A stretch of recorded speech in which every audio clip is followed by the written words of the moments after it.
വിദേശകാര്യ വിദഗ്ധൻ മോഹൻ വർഗീസ് കൂടെ ചേരുന്നുണ്ട്. ശ്രീ മോഹൻ വർഗീസ്, കഴിഞ്ഞ ദിവസങ്ങളിലെല്ലാം നമ്മൾ ചർച്ച ചെയ്തു ഭീകരാക്രമണവും അതിൻ്റെ നടുക്കം മാറാതെ ഇപ്പോൾ അവിടെ നിന്നും തലനാരിക രക്ഷപ്പെട്ട വിനോദസഞ്ചാരികളുടെ പ്രതികരണം തന്നെയാണ് നാം കേട്ടത്. അവർക്കിപ്പോഴും ആ ഒരു നടുക്കം മാറിയിട്ടില്ല. മുൻപിൽ നിന്നും തെന്നി മാറിയ ഒരു വലിയൊരു ദുരന്തം, ആ ആക്രമണത്തിൻ്റെ ഭീതി ഇപ്പോഴും ആളുകളിടയിൽ നിൽക്കുകയാണ്. ഇത് അവിടെ പോയൊരു സഞ്ചാരികൾക്കിടയിൽ മാത്രമല്ല, ഇന്ത്യ ഒട്ടാകെ നിൽക്കുന്ന ഒരു ഭീതി തന്നെയാണ്. ഇപ്പോൾ ഇന്ത്യ പാകിസ്ഥാനെതിരെ കനത്ത തിരിച്ചടിക്ക് തന്നെയാണ് തീരുമാനം എടുത്തിരിക്കുന്നത്. എത്രത്തോളം അത് നമുക്ക് ഫലവത്തായി കാണാം? പാകിസ്ഥാന് ഇതൊരു പാഠമായി തീരുമോ? ഇന്ത്യയുടെ തിരിച്ചടി എന്ന് പറയുന്നത് പാകിസ്ഥാൻ പ്രതീക്ഷിച്ചതിനേക്കാൾ വളരെ ഗൗരവമുള്ളതും ഖനമുള്ളതുമായ തിരിച്ചടിയാണ് ഓൾറെഡി നൽകിയിരിക്കുന്നത്. അത് നയതന്ത്ര തലത്തിലാണ് ഇപ്പോൾ തിരിച്ചടി തുടങ്ങിയിരിക്കുന്നത് എങ്കിൽ പോലും 1960 ജലകരാർ, സിന്ധു നദി ജല കരാർ, അത് അബ്രോഗേറ്റ് ചെയ്യുന്നത് വഴി അല്ലെങ്കിൽ മരവിപ്പിക്കുക വഴി ഭാരതം ശക്തമായ മെസ്സേജാണ് കൊടുത്തിരിക്കുന്നത്. കാരണം പാകിസ്ഥാന്റെ ഒരു ജീവനാഡി എന്ന് വേണമെങ്കിൽ പറയാം സിന്ധു നദി. അത് കടന്നു വരുന്നത്, അതിന്റെ ബ്രാഞ്ചസ് പലതും 5 പഞ്ചനദികൾ, പഞ്ചാബ് എന്ന് പറയുമ്പോൾ 5 നദികളുടെ കൂട്ടമാണ്.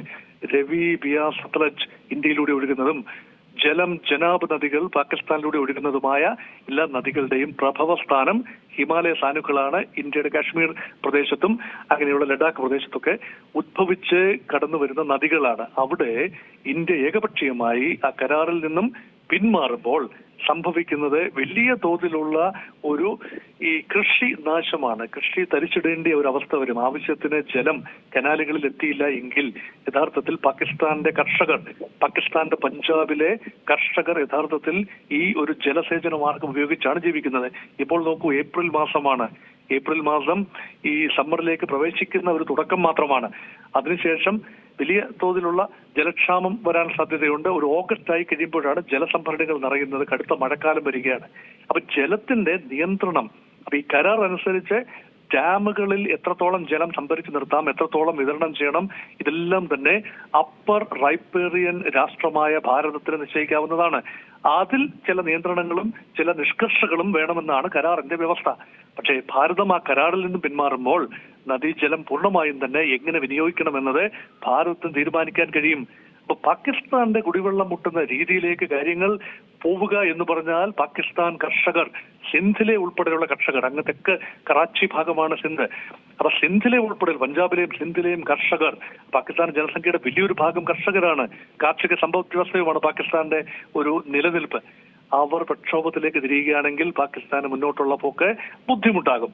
നയതന്ത്ര തലത്തിലെ മറ്റ് നടപടികൾ പാകിസ്ഥാന് താങ്ങാവുന്നത് മാത്രമേ ഉള്ളൂ. കാരണം 55 നയതന്ത്ര ഉദ്യോഗസ്ഥന്മാർ ഉള്ളത്. 2 രാജ്യങ്ങളും പരസ്പരം 30 കുറയ്ക്കാനുള്ള തീരുമാനമാണ്. അത് ഇന്ത്യയിലെ എക്സസ് സ്റ്റാഫിനെ പിൻവലിക്കുകയും പാകിസ്ഥാനിൽ 30 കഴിഞ്ഞുള്ള മീതെയുള്ള ഒരു 25 പേരെ തിരിച്ചയക്കുകയും ചെയ്യാനാണ് ഇന്ത്യ ഇപ്പോൾ ഉദ്ദേശിക്കുന്നത്. അത് പ്രഖ്യാപിച്ചു കഴിഞ്ഞു. അതുപോലെ വാഗ അട്ടാരി ബോർഡർ അടച്ചുപൂട്ടുന്നു എന്ന് പറയുന്നത് പലപ്പോഴും അങ്ങനെ സംഭവിച്ചിട്ടുള്ളതാണ്. ഒരിക്കൽ കൂടി സംഭവിക്കുന്നു. വിസ, ഇപ്പോൾ പുതിയ വിസകൾ പാകിസ്ഥാൻ പൗരന്മാർക്ക് ഇന്ത്യ വിസ അനുവദിക്കേണ്ട എന്ന തീരുമാനവും വലിയ ഞെട്ടലൊന്നും ഉണ്ടാക്കുന്നതല്ല. ഈ പാകിസ്ഥാൻ പൗരന്മാർ ഇന്ത്യയിലുള്ളവർ മെയ് 1 മുൻപ് ഇന്ത്യ വിട്ടു പോകേണ്ടതാണ് എന്ന് പറയുന്നതും അതും ഒരു ഭീകരാക്രമണത്തിന്റെ പശ്ചാത്തലത്തിൽ ഒരു പ്രതികാര നടപടി അല്ലെങ്കിൽ റെസ്പോൺസ് എന്ന നിലയിൽ പ്രതീക്ഷിക്കപ്പെട്ട കാര്യമാണ്.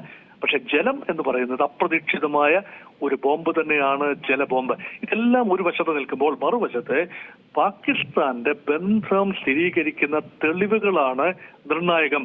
ഒരു പരിധിവരെ ഹമാസിന്റെ ഭാഗത്തു നിന്നുൾപ്പെടെ പാകിസ്ഥാനിലേക്ക് സന്ദർശനം ഉണ്ടാവുകയും ISI നേതാക്കളെ അവർ കാണുകയും ചെയ്ത ഒരു കാര്യം, ഇതൊരു ഗ്ലോബൽ നെറ്റ്വർക്കിലേക്ക് വിരൽ ചൂണ്ടുകയാണ്. നേരിട്ട് ഹമാസ് കാശ്മീരിൽ ആക്റ്റീവ് അല്ല, അതിനെ ഇംപ്ലിക്കേറ്റ് ചെയ്യാൻ തക്ക തെളിവുകൾ ഉണ്ടാവില്ല. പക്ഷേ ഹമാസിന്റെ പ്രവർത്തകർ നിരന്തരം പാകിസ്ഥാനിൽ വന്ന് സൈന്യവുമായും ഇന്റർ സർവീസ് ഇന്റലിജൻസുമായും കൂടിക്കാഴ്ചകൾ നടത്തിയതിനെ കുറിച്ചുള്ള ഞെട്ടിപ്പിക്കുന്ന വിവരങ്ങൾ ഇന്ത്യയുടെ കൈവശമുണ്ട് എന്നതും വലിയ ഒരു സൂചന തന്നെയാണ്. അങ്ങനെയെങ്കിൽ ഇത് അന്താരാഷ്ട്ര വേദികളിൽ ഭാരതം എങ്ങനെയാണ് ഉപയോഗിക്കാൻ പോകുന്നത്? പാകിസ്ഥാനെ ഇംപ്ലിക്കേറ്റ് ചെയ്യാവുന്ന രീതിയിൽ പാകിസ്ഥാനിൽ നിന്നും കടന്നു വന്ന 7 പേർ, 2 പേര് പാകിസ്ഥാനിൽ പരിശീലനം ലഭിച്ച ഇന്ത്യക്കാരും മറ്റുള്ള 5 പേര് പാകിസ്ഥാനിൽ നിന്ന് അതിർത്തി കടന്നു വന്നവരുമാണ്. അവരുടെ ഐഡന്റിറ്റിയെ കുറിച്ച് ഇന്ത്യക്ക് വ്യക്തമായ സൂചനകളുണ്ട്. അവരെ പിടികൂടാൻ സാധിച്ചിട്ടില്ല എങ്കിൽ പോലും ഒരുപക്ഷെ പിടിയിലായിരിക്കാം, അത് ഇന്ത്യ പുറത്തു വിടുന്നില്ല എന്നേ ഉള്ളൂ. അവരുടെ ഐഡന്റിറ്റി കൂടി വെളിയിലാകുമ്പോൾ പാകിസ്ഥാന് ഇതിൽ പങ്കില്ല. പഹൽഗാമിൽ നടത്തിയ അറ്റാക്കിൽ പാകിസ്ഥാന് പങ്കില്ല എന്ന വാദം പൊളിച്ചടുക്കാൻ ഇന്ത്യക്ക് കഴിയും. ഇങ്ങനെയെല്ലാം നോക്കുമ്പോൾ ഇന്ത്യ ഇനിയുള്ള നിമിഷങ്ങളിൽ, ഇനിയുള്ള മണിക്കൂറുകളിൽ അതിശക്തമായ നയതന്ത്ര നീക്കങ്ങളിലേക്കാണ് നീങ്ങുന്നത്. ഇപ്പോൾ തന്നെ ഓൾറെഡി വിവിധ എംബസികളിലും ഹൈക്കമ്മീഷണറുകളിലുമുള്ള വിദേശ രാജ്യങ്ങളിലെ പ്രതിനിധികളെ ഭാരതം സമീപിച്ച് കാര്യങ്ങൾ വിശദീകരിക്കുന്ന തിരക്കിലാണ്. അന്താരാഷ്ട്ര സമൂഹത്തിന്റെ പിന്തുണ ഓൾറെഡി ഭാരതത്തിന് ലഭിച്ചു. American president Donald Trump Indian പ്രധാനമന്ത്രിയെ ഫോണിൽ വിളിച്ച് ഐക്യദാർഢ്യം അറിയിച്ചിട്ടുണ്ട്. ബ്രിട്ടീഷ് പ്രൈം മിനിസ്റ്റർ കിയർ സ്റ്റാർമർ അറിയിച്ചിട്ടുണ്ട്. വളരെ വൈകി കനേഡിയൻ പ്രധാനമന്ത്രി പോലും ഇന്ത്യയെ അറിയിച്ചിട്ടുണ്ട്. കാനഡയുമായി ചെറിയ തർക്കത്തിൽ നിൽക്കുന്ന രാജ്യമാണ് ഇന്ത്യ എന്ന് ഓർക്കണം. നമുക്കറിയാം, ഇപ്പോൾ ഈ 35 വർഷത്തിന് ശേഷമാണ് ആദ്യമായിട്ടാണ് കശ്മീരിൽ ഒരു ബന്ദ് പോലും നടക്കുന്നത്. ഭീകരവാദത്തെ തള്ളിപ്പറയുക മാത്രമല്ല, ഈ ഒരു നീക്കത്തിലൂടെ തന്നെ നമ്മൾ കണ്ടതാണ് ഈ ഒരു ആക്രമണത്തിൽ ലോകരാജ്യങ്ങളെല്ലാം തന്നെ ശക്തമായി ഇന്ത്യക്ക് ഈ ഒരു അപലപിച്ച് ലോകരാജ്യങ്ങളും നേതാക്കളും സംഘടനകളെല്ലാം എത്തുന്നതെല്ലാം നമ്മൾ കണ്ടതാണ്. ശരിക്കും പാകിസ്ഥാൻ ഒറ്റപ്പെട്ട ഒരു സ്ഥിതിയിലേക്ക് തന്നെയല്ലേ കാര്യങ്ങൾ പോകുന്നത്? പാകിസ്ഥാൻ ഒറ്റപ്പെട്ടു എന്നതിന്റെ ഏറ്റവും പ്രധാനപ്പെട്ട ഉദാഹരണമാണ്, ആ ഒരു ദൃഷ്ടാന്തമാണ് ഇപ്പോൾ കാശ്മീരിൽ കണ്ട ഐക്യദാർഢ്യം. കാശ്മീർ ജനസംഖ്യയുടെ മഹാഭൂരിപക്ഷവും 99% മുസ്ലിം പോപ്പുലേഷൻ ആണെന്ന് ഓർക്കണം. അവർ തെരുവിലിറങ്ങിയിരിക്കുന്നു, ബന്ദ് നടത്തിയിരിക്കുന്നു. ഇന്ത്യൻ ട്രൈകളർ ഫ്ലാഗ്, ഇന്ത്യയുടെ ത്രിവർണ്ണ പതാക ഉയർത്തിപ്പിടിച്ചുകൊണ്ട് ഇന്ത്യയുടെ ഏത് നടപടിയെയും ഞങ്ങൾ സ്വീകരിക്കും എന്ന രീതിയിൽ തങ്ങളുടെ കഞ്ഞിയിലാണ് അവർ മണ്ണ് വാരിയിട്ടിരിക്കുന്നത്. പാകിസ്ഥാനിൽ നിന്നും കടന്നു വന്ന കൊടും ഭീകരന്മാർ ഞങ്ങളുടെ കഞ്ഞിയിലാണ്. അതായത് ഈ പറയുന്ന ഒരു വിനോദസഞ്ചാര രംഗം, അതുമായി ബന്ധപ്പെട്ട് പ്രവർത്തിക്കുന്ന എത്ര പേരാണുള്ളത്? ടാക്സി ഡ്രൈവേഴ്സ്, ടൂർ ഓപ്പറേറ്റേഴ്സ്, കുതിരയെ മേയിക്കുന്നവർ, എന്ന് വേണ്ട ഹൗസ് ബോട്ടുകൾ റൺ ചെയ്യുന്നവർ, വീടുകൾ, വാസസ്ഥലങ്ങൾ ഒരുക്കുന്നവർ, ഹോട്ടലുകൾ എന്ന് വേണ്ട ഒരുപാട് ജനങ്ങൾക്ക് ജീവിത ഉപാധിയാണ് യഥാർത്ഥത്തിൽ ഈ പറയുന്ന ഒരു ടൂറിസം എന്നത്. അങ്ങനെ വിനോദസഞ്ചാര മേഖല പൂർണ്ണമായി ഒറ്റപ്പെടുന്ന രീതിയിലേക്കാണ്. ഇനിയിപ്പോ ആരാണ് കാശ്മീരിൽ പോവുക എന്നൊരു ചോദ്യമാണ്.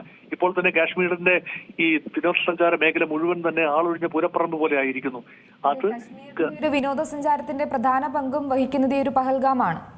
തീർച്ചയായും അത് ആ ഒരു പുൽമേടുകളിൽ എത്തുന്ന ആളുകൾ, അത് മാത്രമല്ല ഡാൽ ലേക്കിന്റെ ഈ ഒരു ബോട്ട് സഞ്ചാരം എന്ന് പറയുന്നത് വളരെ നിർണായകമായ കാര്യമാണ്. കാശ്മീരിന്റെ പ്രകൃതി സൗന്ദര്യം നുകരാനായി വലിയ വിഭാഗം ആളുകളാണ് തീർത്ഥയാത്രയ്ക്കായി, അമർനാഥ് യാത്രയ്ക്കായി എത്തുന്നവർ, മറ്റേ വിനോദസഞ്ചാരികൾ. അവരുടെ എണ്ണം കുതിച്ചുയരുന്ന കാഴ്ചയാണ് കഴിഞ്ഞ ഏതാനും വർഷമായി കണ്ടത്.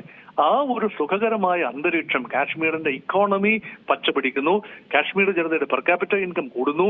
ഇങ്ങനെ വളരെ സുഖകരമായ ഒരു അന്തരീക്ഷത്തിലേക്ക് ഇടുത്തി പോലെയാണ് ആ തീവ്രവാദ ആക്രമണം സംഭവിച്ചിരിക്കുന്നത്.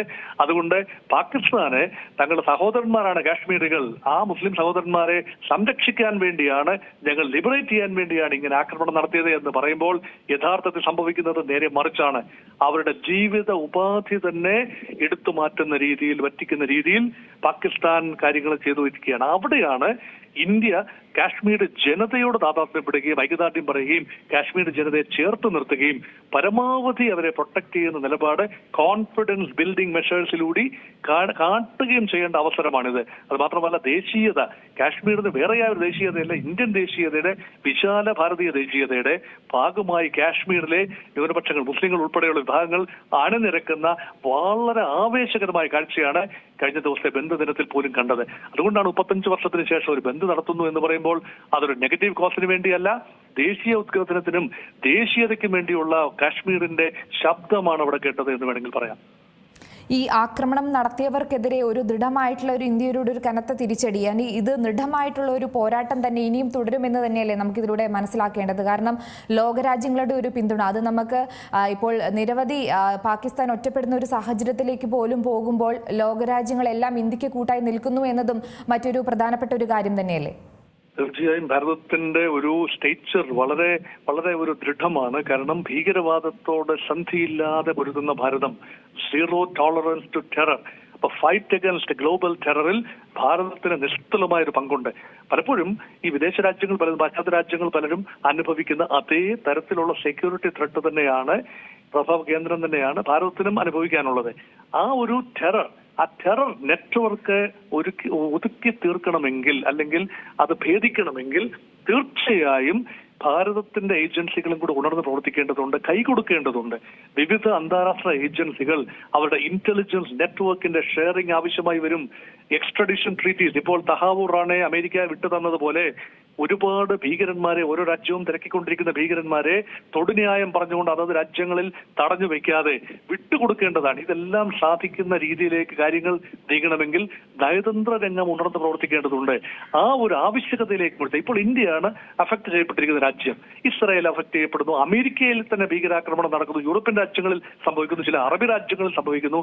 ഇത് മതത്തിന്റെ ഒരു വിഷയമല്ല. ഇത് ഭീകരതയ്ക്ക് മതമില്ല, ഭീകരതയ്ക്ക് ഒരു കറുത്ത മുഖം മാത്രമാണുള്ളത്.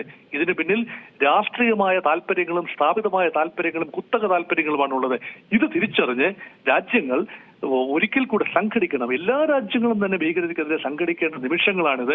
അവിടെ മുതലെടുപ്പ് നടത്താൻ ഏതെങ്കിലും ഒരു രാജ്യം, പാകിസ്ഥാൻ പോലെ ഒരു രാജ്യം മുന്നിട്ടിറങ്ങിയാൽ ആ രാജ്യത്തെ ഒറ്റപ്പെടുത്തുന്നതിന് അന്താരാഷ്ട്ര നയതന്ത്ര രംഗം ഉണർന്ന് പ്രവർത്തിക്കേണ്ടതുണ്ട്. ആ രീതിയിലേക്കാണ് ഇന്ത്യ കാര്യങ്ങൾ എത്തിച്ചു നിർത്തുന്നത്. തീർച്ചയായും ഭാവിയിലും ഇന്ത്യക്ക് കൂടുതൽ സ്വീകാര്യത അന്താരാഷ്ട്ര സമൂഹത്തിൽ ലഭിക്കുമെന്ന് തന്നെയാണ് പ്രതീക്ഷ. ഏറ്റവും പുതിയ വാർത്തകളും വിശേഷങ്ങളും വിരൽ തുമ്പിലറിയാൻ സീ മലയാളം ന്യൂസ് എല്ലാ ഡിജിറ്റൽ പ്ലാറ്റ്ഫോമുകളിലും ലഭ്യം.